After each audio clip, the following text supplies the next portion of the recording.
Je rencontre les gens pour écouter leur histoire. La première fois, souvent j'y vais, alors que j'étais déjà vu, j'y vais sans appareil photo. J'ai un calepin, enfin je note sur des feuilles libres le maximum de ce qu'ils me racontent. Et puis petit à petit, je vais découvrir quelque chose qui me semble vraiment essentiel. Pourquoi en définitive je suis arrivé chez eux, c'est eux qui vont me le dire.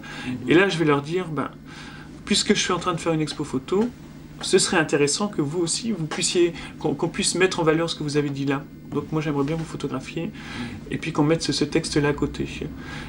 Le texte, parce que je suis photographe, n'existe pas si l'image n'existe pas. D'accord. Par contre, si j'étais journaliste, il n'y aurait pas forcément besoin d'image. Le texte suffirait, parce que le journaliste écrit son article. Alors que moi, comme je suis photographe, ça va de pair. Le texte va de pair avec l'image. En définitive, on participe à cette création ensemble. Dans ma démarche, il y a des choses que je mets toujours en valeur. Alors, c'est les notions d'intégration, de mélange ou de non-mélange des populations.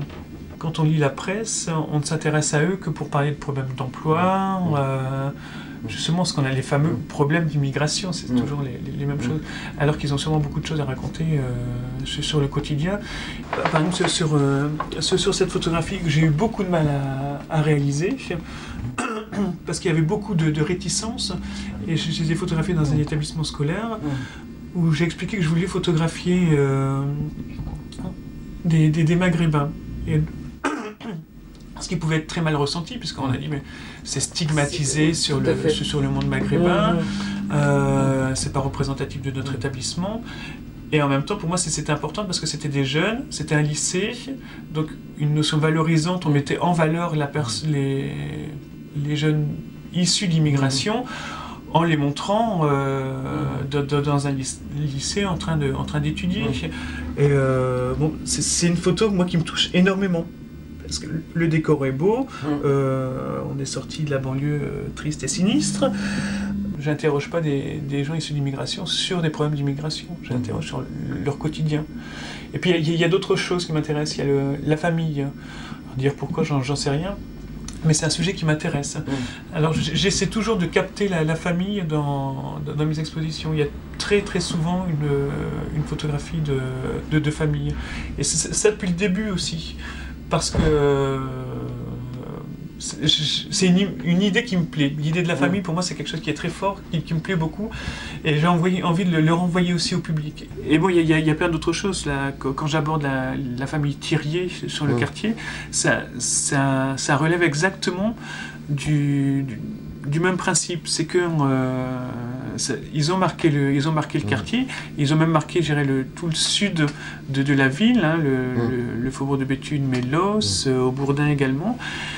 Et mais bon, c'est fini tout ça. Il reste une usine qui a peu de liens avec le quartier, alors qu'à l'époque, les liens étaient importants. Il faut le dire, parce qu'il y a encore aujourd'hui des gens qui peuvent en témoigner. Et là, j'ai photographié les anciens patrons qui, eux, témoignent de ça, en disant, oui, on a dirigé ça, et ça fonctionnait comme ça. Alors bon, c'est toujours une ou deux phrases dans les témoignages.